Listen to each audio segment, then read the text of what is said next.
Hey, what is up guys, it is me Flavio here, back with another Mafia City video. This video is going to tell you exactly how to set up and upgrade your farm accounts to get the most from them. It doesn't really matter if you're an absolute beginner who has no idea what farming is, because this guide will teach you everything you need to know about farming. So let's get right into the video. For those of you who don't know what a farm account is, it is simply an account that you use to rob some extra resources, and whenever you need these resources on your main account, you can simply attack your farm and get them on your main. The more farms you have, the more resources you'll be able to get. Now let's see how you can create a farm account.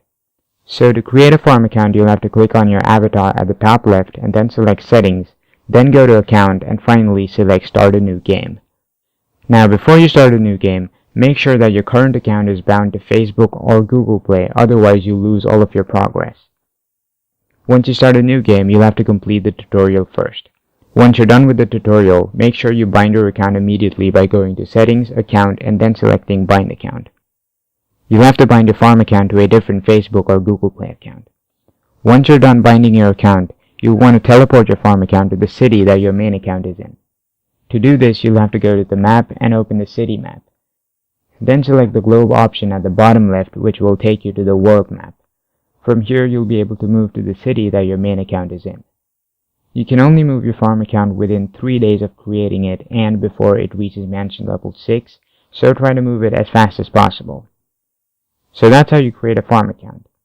Now let's take a look at the leader skills that you should invest in for your farms. You should have 3 types of farms: cash farms, cargo farms, and armed farms.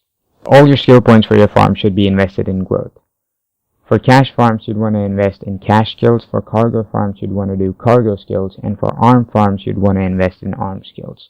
As far as farming metal is concerned, I wouldn't suggest creating separate farms dedicated to metal, because the skill tree only gives you a choice between cash, cargo, and arms.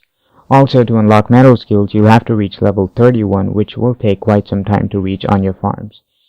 So I think it's better to rob metal as a secondary resource instead on all 3 types of farms. You'd want to invest everything in growth until your leader reaches level 19 so that you unlock the getaway driver skill. And once you reach level 20, you can invest your skill points in the first battle skill, which will increase your troop load by 10%. Now let's take a look at the babe skills. In case of your farm accounts, you don't really need to max out all of your babes, since most of their skills are battle skills and not growth skills. Let's take a look at the babes one by one and see how far you need to upgrade them to unlock all their growth skills.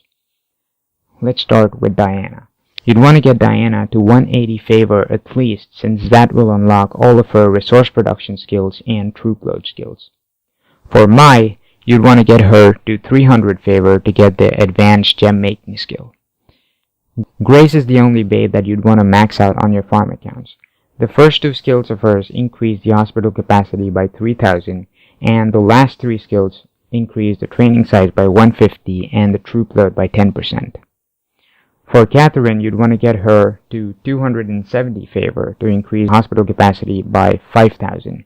And finally, for Karina, you'd want to get her to 620 favor to unlock all of her resource skills.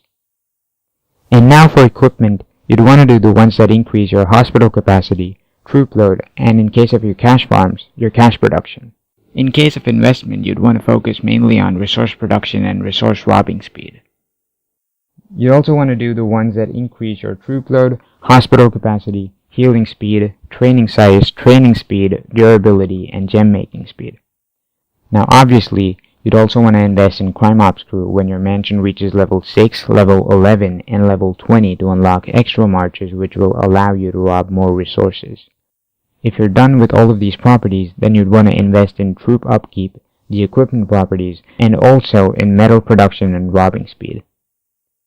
Now let's talk about Roadsters. The first Roadster that you get in the game is the Bullet, which gives you a 5% resource production buff and a 2% cash robbing speed buff. However, if you can get 31 more normal points on your farms, you'll be able to unlock the second Roadster, which gives you a 10% resource production buff and a 2% robbing speed buff for all resources. So I would recommend getting the second Roadster on your farm account if you can.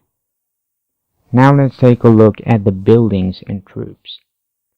The main buildings that you should upgrade on your farms are the mansion, the wall, the invest center, the hospitals, the resource production buildings, and the black market.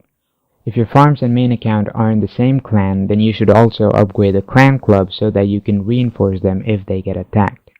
For your clubs, you'd want to have 8 of them at least at level 3 so that you can train a lot more troops. You should only train tier 2 vehicles on your farm since they have a low training cost, low upkeep, and a very high load, which makes them ideal for farming. If you get a 20% troop load buff from your investments, babe skills, or leader skills, then you should be able to finish a normal level 7 resource point with just 16,500 vehicles.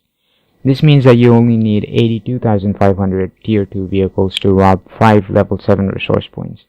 So if you have 82,500 vehicles and if your hospital capacity is enough to accommodate all of these troops, then you wouldn't need to train any more troops.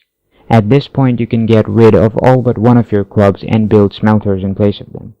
This will increase the metal production on your farm. Now let's talk about robbing. It is hard to increase the metal robbing speed on your farms mainly because unlocking the metal robbing skill requires you to reach level 31. Also, the cost of investing in the metal robbing speed property is very high as compared to the other resources. So the best way to equalize the metal robbing speed and the robbing speed of your main resource is to rob metal when the getaway driver skill is active, which doubles the robbing speed for 2 hours. This skill has a cooldown of 20 hours, so you'll be able to use the skill at least once per day. You can rob your farm's main resource during this cooldown period. And finally, you'd want to donate as many resources as you can so that you can buy resource production buffs from the clan store.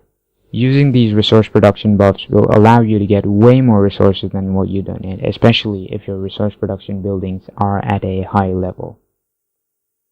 So yeah, this is how you should be farming if you want to grow quickly in the game. I hope this guide helped you learn something new about farming. You can also check out my blog post on this farming guide, which is much more detailed than this video, to which I'll leave a link in the description below.